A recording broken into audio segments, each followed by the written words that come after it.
नाही, हे सत्ताधाऱ्यांचा खोडसाळपणा आहे आणि हा भाजपचा खूप मोठा फसवी डाव आहे असं मला सगळ्यांसमोर मांडायचं. सगळ्यात पहिली गोष्ट जर आपण बघितली तर सगळ्यात कमी लोकसभेमध्ये महिला कोणत्या पक्षाकडनं गेल्या असतील तर त्या भाजपकडनं गेल्यात.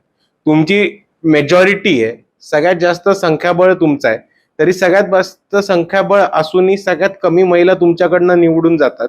ह्याच्यावरती भाजपने पहिले लक्ष द्यायला पाहिजे. आणि दुसरी गोष्ट, भाजप आज जर म्हणत असेल की दुसऱ्या पक्षांनी महिलांच्या आरक्षणाचा बिल हाणून पाडलं, तर भाजपने विमेन्स रिझर्वेशन बिल किंवा women's representation in Lok Sabha, Vidhan Sabha and Rajya Sabha अशी बिल का नाही आणली? तुम्ही ते डिलिमिटेशनच्या मागे लपून का आणलं? म्हणजे जर महिलांना प्रतिनिधित्व द्यायचंय तर महिलांना प्रतिनिधित्व देण्यासाठी एक बिल आणायचं होतं.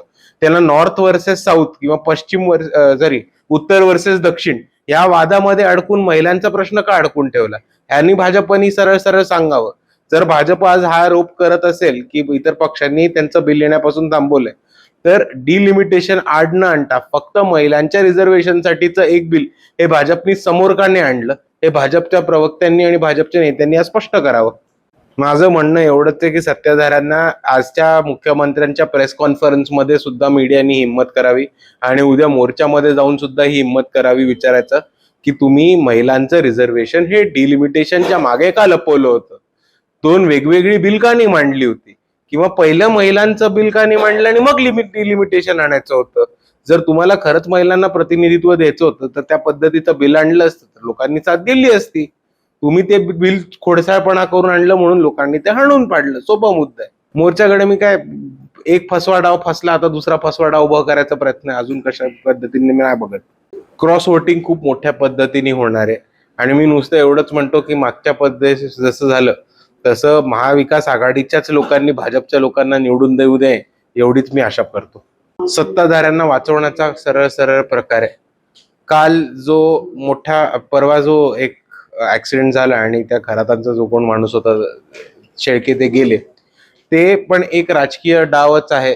कारण त्यांचा जो राईट हँड मॅन आहे तो इन्व्हेस्टिगेशनच्या वेळेस त्यांचा मृत्यू होतो, आपत्कालीन मृत्यू होतो आणि त्याच्यावरती जास्त इन्व्हेस्टिगेशन नाही होत. हा पण एक इन्व्हेस्टिगेशन फसवायचं आणि खराताहून महत्वाचं, खरातांच्या मागे जे नेते मंडळी आहेत त्यांना वाचवण्याचा हा खूप मोठा डाव. हो, मोठ्या प्रमाणात गृह खातं कमी पडतंय, स्ट्रिक्ट ऍक्शन घ्यायला कमी पडतंय आणि त्याच्याहून महत्वाचा जर शोध केला तर उद्या कळेल की मोठे मोठे सत्ताधारी आणि नेतेच ह्या अंमली पदार्थाच्या स्मगलिंगमध्ये त्यांना पाण्यामधनं म्हणजे समुद्राच्या रूटमधनं मुंबईमध्ये किंवा महाराष्ट्रामध्ये आणणं. ते आणण्याचं ठिकाण कुठले? अडाणी पोर्ट. अडाणी पोर्टशी संबंध कोणाचे? भाजपचे. त्याचे पुढे जाऊन त्याच्यामध्येच नेते इन्व्हॉल्ड आहेत आणि त्यांचेच लोक ह्याच्या रॅकेटमध्ये, स्मगलिंगमध्ये आणि विक्रीमध्ये मोठ्या प्रमाणात इन्व्हॉल्व्ह असल्यामुळे ह्याच्यावरती कुठेही महाराष्ट्रावर इन्व्हेस्टिगेशन नाही होते आपल्याला समोर दिसत.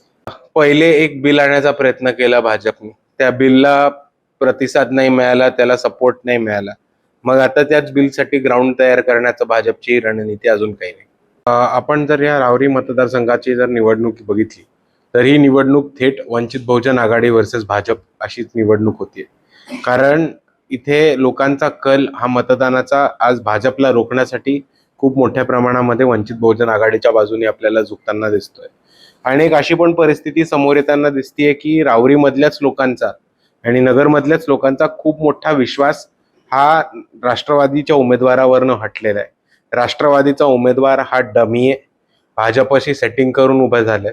आतमधनं त्यांचे साखर कारखाने वाचवण्यासाठी भाजपमध्ये जातील आणि त्याच्याहून महत्वाचं, पुढील काळामध्ये आता भाजपकडनं पराभव झाला तर पुढे जाऊन त्यांना MLC सुद्धा मिळू शकते अशी चर्चा खूप मोठ्या प्रमाणात राहुरीमध्ये सुरू असल्यामुळे NCPच्या उमेदवाराची विश्वासार्हता संपलेली आहे आणि म्हणून राहुरीच्या लोकांची पसंती ही भाजपला रोखण्यासाठी वंचित बहुजन आघाडी आज आपल्याला होताना दिसते. मीडियानी, नेत्यांनी, राजकारण्यांनी जर निवडणूक धर्मावरती नेली तर ती मतदारांची जबाबदारी राहते की विकासाच्या मुद्द्यावरती मतदान करणं. आणि मी मतदारांना विनंती करतो, आवाहन करतो की ही निवडणूक आपण बघितलं असेल तर गेले 3-4 वर्ष नगरमध्ये खूप मोठ्या प्रमाणात धार्मिक वातावरण पेटवलं जात आहे दंगली पेटवण्याचं चिघळवण्याचं एक वातावरण उभं केलं जात आहे. तर आपल्या हातामध्ये नगरची परिस्थिती सुधरून या धार्मिक राजकारणांना हाणून पाडून विकासाचं राजकारण उभं करण्याची संधी आहे. आणि मी मतदार बंधूंना एवढीच विनंती करतो की नगरमधलं धर्माचं राजकारण थांबवून एकदा परत विकासाचं राजकारण उभं करण्यासाठी वंचित बहुजन आघाडीला एक संधी द्यावी.